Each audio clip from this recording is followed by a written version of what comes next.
what it is, what it do, and how the fuck is all of you. With yours truly, Petra Fucker, back with another motherfucker. You already know the deal. We keep it real, son. Back with another outside episode, I guess. I don't know. I don't really know how you'd spin that shit. But either way, it's, still cold as nuts out this bitch. At least as long as it's not negative nuts. That's my new saying, is as long as it's not negative nuts, we good. Because negative nuts in Minnesota normally means there's a wind chill, and that shit blows back harder than the biggest of loads. You know what I'm saying? Yeah. That's why this shit has an explicit content warning, motherfuckers.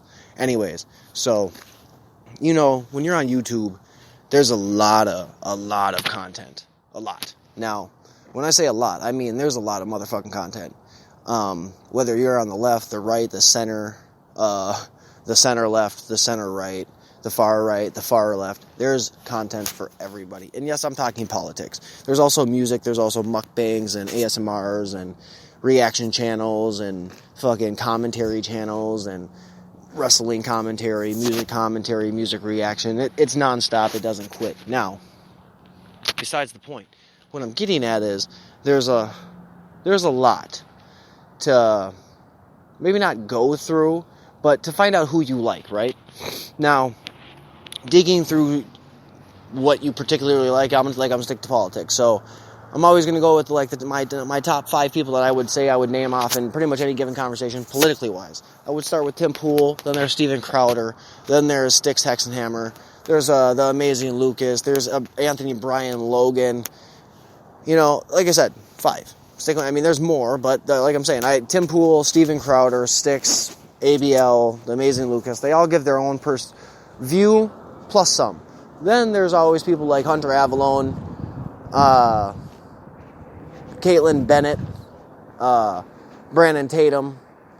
There's a lot, fucking Philip DeFranco, I believe is his name. There's a lot of people. Now, mind you, everybody has their own view, so I guess whoever you listen to, you're going to end up in your own echo chamber. Now, as a person that considers himself a conservative and sides with a lot of the right-wing views on a lot of things, I listen to Tim Pool a lot, and he has definitely said he's a milquetoast fence sitter. He's in the center. He used to be a Democrat. He would have voted for Bernie in 2016 had he got the nomination. He's made it clear he'll never vote for Trump. So, it's definitely not an echo chamber. It's just a point I'm making. Now, I'm going to wrap that. I'm going to get back to that. Now, when I am on Twitter, I follow a guy named Zuby. I've talked about him before. I think I've quoted 1 or 2 of his tweets. Because the shit does rile some feathers, and I think it's interesting. Now, he would be a conservative from Europe. I believe it's the UK. Again, like I said, I'm just kind of spitballing here because it's been bugging me. So, when I go on YouTube, Facebook, wherever, I'm used to seeing conservatives and leftists or left-hanging people. I call them all leftists because at this point it's really hard to find a legitimate liberal who isn't going to cast name-calling at you or call you racist amongst everything else. Anyways, so there's a few. I do watch. Okay, let's get back to on point here.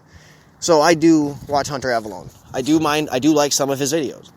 I think the guy makes a very solid point. But I do think he targets conservatives that don't necessarily believe in what he believes in. Now, him and Caitlin Bennett went back and forth. Now, that's fine. You guys both were going back and forth because you don't like each other. He offered to debate her. Then she got chased out of Ohio State. Or one of the fucking campuses she was chased out of, and it was pretty bad. People were chucking shit at her, and I believe it was Joel, the guy that she does some of her videos with. They got chased off the fucking campus. There was a mob of fucking people. There had to have been 120 people there standing easily. Point being, he picks arguments with conservatives, which I understand. Like, you want to, how to say it? Like, I do it too. So I'm not knocking the guy, but I don't call, like, he went after Zuby in one of his videos. Is where I'm going with this. And Zuby is a conservative, but he picked apart a tweet that if you follow Zuby enough, I don't know if he follows him, but I think if you follow him enough, you know a lot of this shit he's posting is to make a point, and it's also to make a point to people that he know he's going to ruffle some feathers. That's how I look at it, and I think that's what a lot of people on Twitter do. They're trying to ruffle feathers. So my point being in this one hole is, I don't understand why he's targeting conservatives. I understood if you have a problem with Caitlin Bennett, if you guys both like to talk shit about each other, that's fine. But it's anybody. Like today, he dropped a video on that drag queen, and he got mad at conservatives that were wrapping into the LBGT community about that. That's what he got mad that they were wrapping that in. Well, don't drag queens fall into the LBGT community? Not that they necessarily believe in everything that community believes in, but don't they fall under that community guidelines? Like, the way he was defending it, is it because you had videos that were taken down, or you pissed off people way back in the day because some of your views were young, childish views? So you went off. I mean, you can't find the videos now. He's made it clear. He's apologized for his statements, but now it's like he white knights for the community if he sees an opening to maybe make some people think he's not as much of a dick as he sometimes is. And he makes comments about, he does make comments that are supposed to be fucking harsh and dickish. But the fact that you're gonna go after communities that go to defend whatever they want, I mean, that just doesn't make sense to me. Especially when you go after like Zuby and Caitlin Bennett and Joelle, and I mean, I'm sure you've went after others that don't necessarily agree with what you agree with. But in his case, I just don't think that's a good look. Like, if I'm going to argue with a conservative, I want to get something out of it. I don't want to end up hating you at the end of it. I don't want you to end up hating me, because that's not what I generally expect out of that conversation. Now, if the conversation started with there being bad blood between us, then that's how it started. But I guess if you can finish that and make it better, that's what you would want to do. And I'm not saying make content with people you dislike, but you might want to give that a shot. Now, like I said, this is just a quick one. I'm spitballing. Ain't no hate coming from me. I just noticed that shit. And as a conservative, that shit, I'm just looking at it like, that don't make no motherfucking sense to me, at least.